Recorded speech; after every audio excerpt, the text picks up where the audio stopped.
좋은 날입니다. 성령님께서 오늘도 여러분의 심령 가운데 큰 은혜와 평강으로 함께 해주시기를 주님의 이름으로 축복합니다. 오늘은 에스더서 9장 17절부터 10장 3절까지를 통해서 에스더의 결론적인 이야기를 한번 들어보기를 원합니다.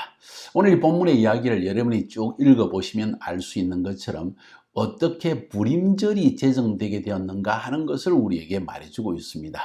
여기서 우리가 떠오르는 생각은 하나님께서 토라, 다시 말해서 모세 오경, 창세기부터 신명기까지의 모세 오경을 주실 때 그 하나님의 율법 안에 이스라엘 백성들에게 영원한 규례로서 지킬 절기를 주셨습니다. 봄절기 3개, 그리고 오순절, 이건 여름절기라고 저는 이야기하는데, 그 다음에 가을절기 3개, 이렇게 모두 7개의 절기가 있고, 가장 기본적인 절기로서 안식일이라는 게 있었습니다. 여기는 불임절이라는 것이 없다는 것입니다.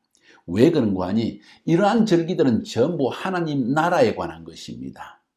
하나님의 구원의 계획에 관한 것입니다. 메시아의 오심과 메시아의 다시 오심에 대한 이야기가 이 율법 안에 기록되어진 7개의 절기와 안식일 안에 들어있는 것입니다. 자, 그러면 이 불임절은 도대체 무엇인가? 이것은 영원한 하나님 나라와 관계된 것이 아니고 유대 민족에게 있었던 특별한 날을 기념하는 것이 바로 이 불임절입니다. 어찌 보면 인류 역사상에 있어서 유대 민족에 대한 공격 혹은 멸절 계획, 이런 것이 늘 있어 온 것을 알 수 있습니다. 대표적인 케이스가 1492년도에 스페인 종교 재판에 의해서 유대인들을 다 강제 개종시키고, 기독교로 강제 개종을 시키고, 그리고 그들을 추방하고 혹은 재산을 몰수한 사건. 또 우리가 아주 가깝게 잘 알고 있는 것은 바로 히틀러에 의해서 유대인 600만 명을 가스실에 집어넣어서 다 독살시키고 그들의 살과 그들의 모든 것을 이용해서 비누를 만들고 하는 이런 악한 계획들이 역사상에 있어 왔습니다.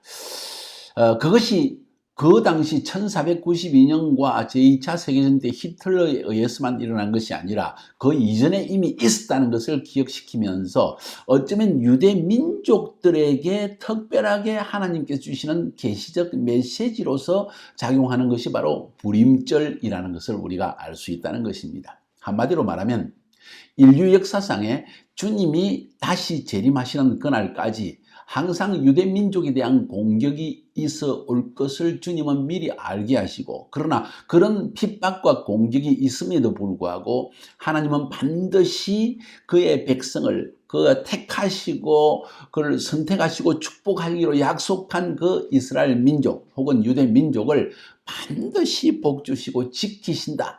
극적인 상황을 통해서 지키신다는 걸 말하는 것이죠. 하나님의 섭리에 의해서 유대민족은 항상 보호함을 받을 것이다. 그리고 모든 악한 자의 계계를 물리치고 오히려 승리하게 될 것이라는 것을 지금 유대민족에게 기억시키기 위해서 이 불임절이라는 것을 성경 안에 남긴 것이 아닌가, 저는 그런 생각을 하게 되어집니다. 그러니까 한마디로 말해서 불임절은 성경적인 절기는 아닙니다. 유대민족을 위한 절기입니다.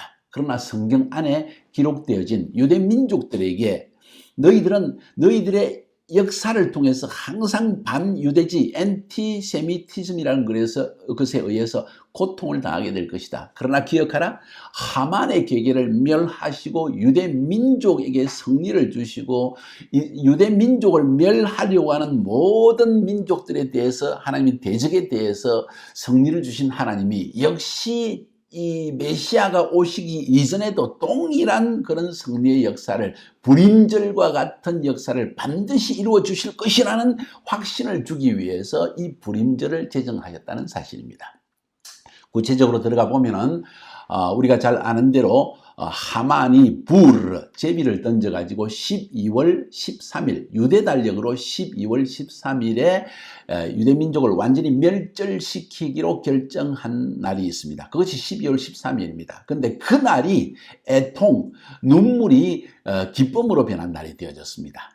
에스더의 죽으면 죽으리라는 결단에 의해서. 모르드게의 하나님 앞에서의 헌신 때문에 결국 이런 일을 통해서 황제의 허락을 받아 12월 13일이 유대인을 멸절시키는 날이 아니라 유대인을 공격하는 대적들이 오히려 멸절을 당하는 날로 바뀌어졌다 하는 것을 이야기하는 것입니다.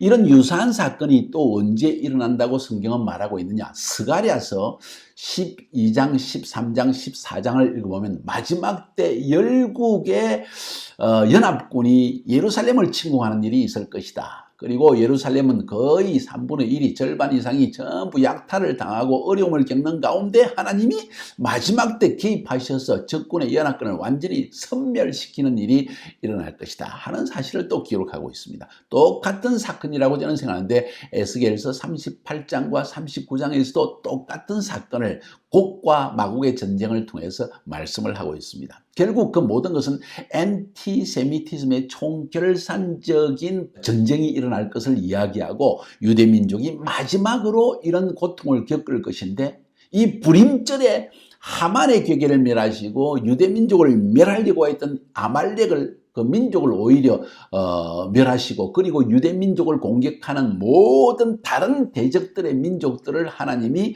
멸하신 것처럼 마지막 때도 그런 일이 일어날 것이라는 것을 성경은 우리에게 말해주고 있는 것입니다. 굉장히 중요한 부분입니다.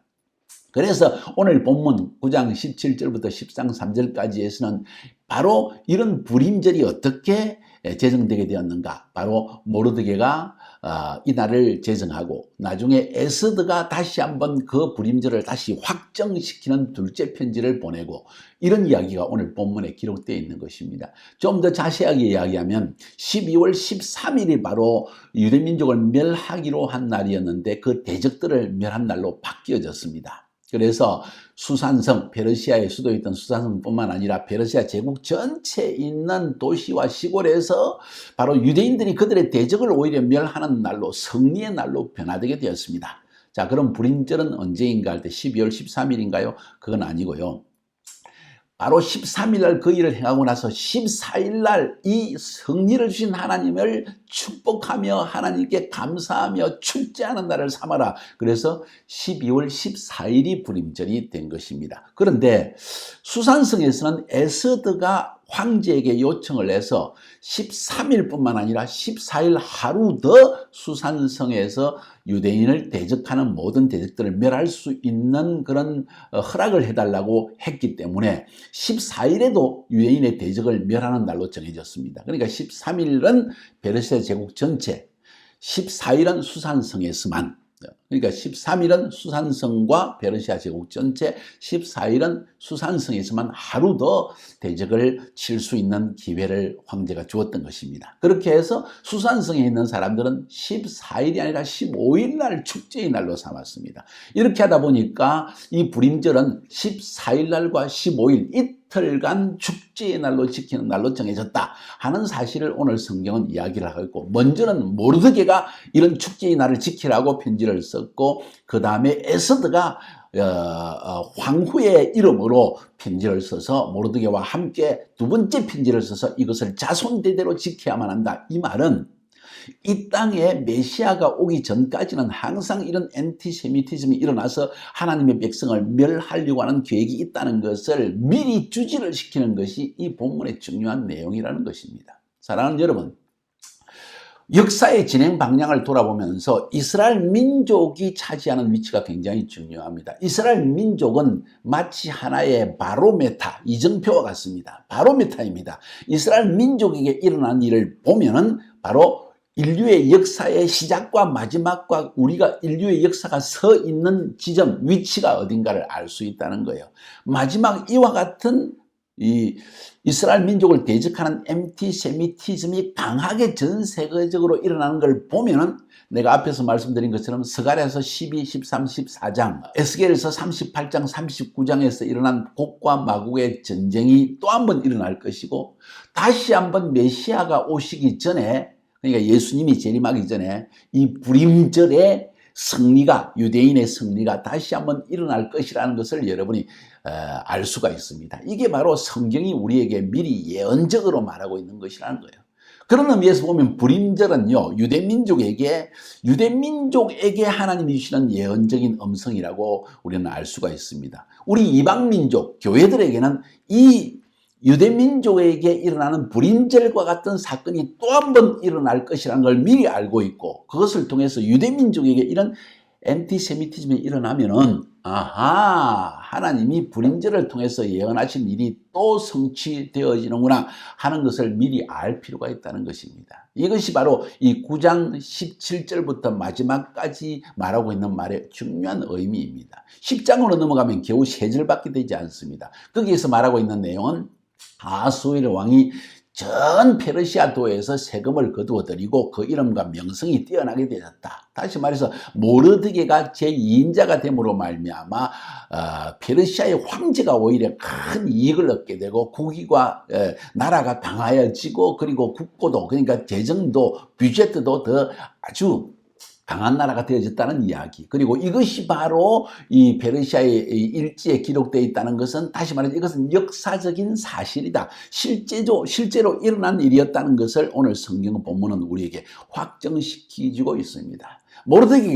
유대인인 모르드게가 제2인자가 페르시아의 두 번째로 높은 사람이 됨으로 말미암아 결국 유대인들은 큰 위로를 얻고 또 엄청난 존귀함을 받게 되어지고, 유대민족들이 페르시아 왕국 안에서 높은 지위에 올라가는 일이 일어났다 하는 사실을, 역사적 사실이다, 그리고 실제로 이러한 일이 일어났다, 그로 말미암아 황제가 오히려 더 이익을 얻게 되었다. 유대인은 가는 곳곳마다 그 나라와 민족에게 복과, 그리고 그 나라의 왕에게 권세를 더 강하게 해주는 역할을 하는 중요한 민족이다 하는 사실을 지금 이야기하고 있는 것입니다. 이 사실을 통해서 우리가 기대할 수 있는 건 무엇일까요? 마지막 때를 살아가는 우리들이 유대인들을 축복해야 할 것입니다. 하나님은 유대인들을 반드시 지키시고 보호하십니다. 결코 버리지 아니하십니다. 여러분, 이 사실을 성경을 통해 깨달아 알기를 바랍니다. 자, 이렇게 해서 에스더 시대에 모르드게가 제2인자로 등장하고 에스더가 왕후의 자리에 앉음으로 말미암아,